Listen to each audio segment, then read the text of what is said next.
Or not uncomfortable for me. How do we like the plants, by the way? I kind of am vibing, but I'm a plant hoe, so.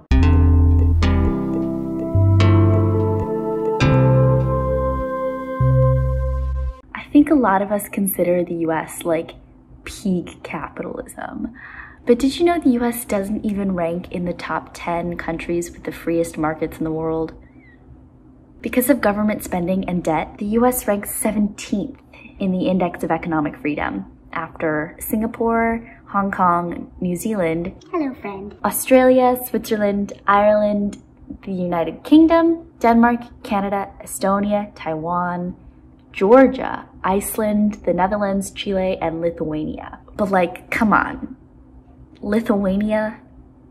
Most people don't even know where that is.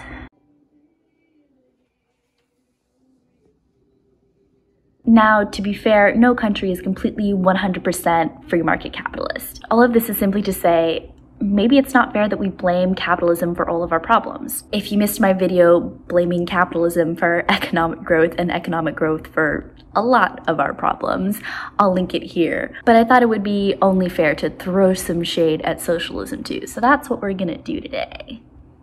Defining capitalism and socialism and the differences between them is less than straightforward, but for the purposes of this video, the most important differences lie in the degree of government intervention in the economy. Capitalism relies on the free market to regulate, with the freedom of choice allowing consumers to decide the success or failure of a company. Socialism, on the other hand, relies on the government to regulate the market for optimal equality of opportunity and economic outcome. The problems with the capitalist approach, which I discussed in more detail in that other video, is that it requires growth, for one, lacks equality of opportunity, and ignores negative externalities. CO2 emissions. The problems with socialism are that, one, it doesn't reward innovation, and that's bad because things like life-saving medical technologies can come out of competition. And two, a high degree of government control lends itself rather easily to abuses of power. And that's what we're going to talk about. So in theory, the US takes a capitalist hands-off approach where the government's job is to protect the free market,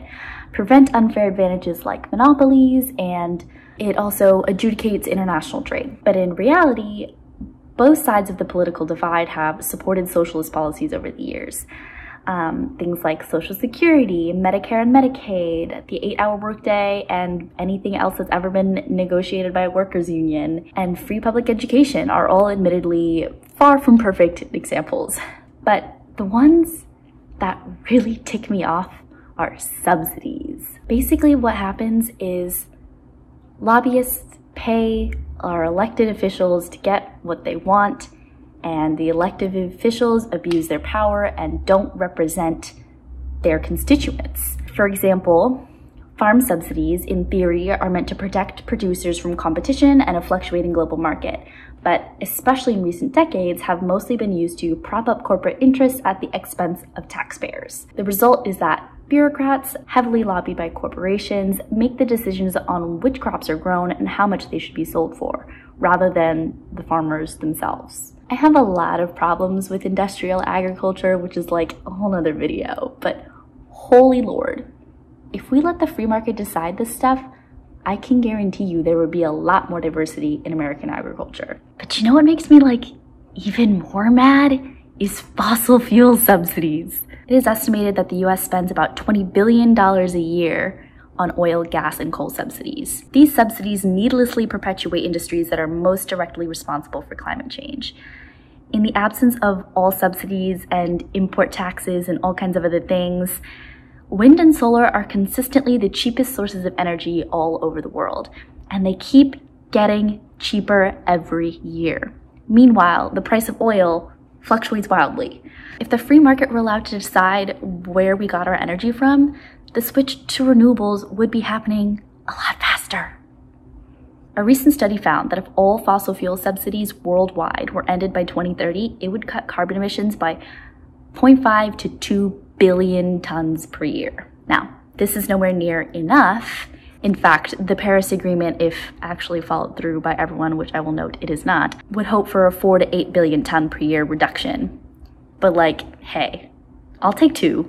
2 is fine with me. So yeah, let's remember to think about that the next time we blame capitalism for climate change. Socialist corporate welfare policies have allowed corporations to privatize profits and socialize losses. I liked this one particular line from a Vox article. It said, "The polarized ideological change around these hazily conceived rival ideals leaves both left and right with a dangerous blind spot."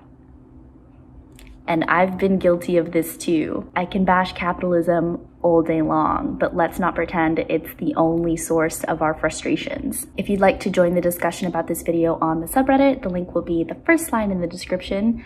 I'd love to hear your thoughts on how both capitalism and socialism have contributed to climate change, or just, you know, inequality and suffering in general. So yeah, if you like this video, give it a like. If you want to see more of this winning personality, I'm at The Green Space on Instagram and Twitter. Bye.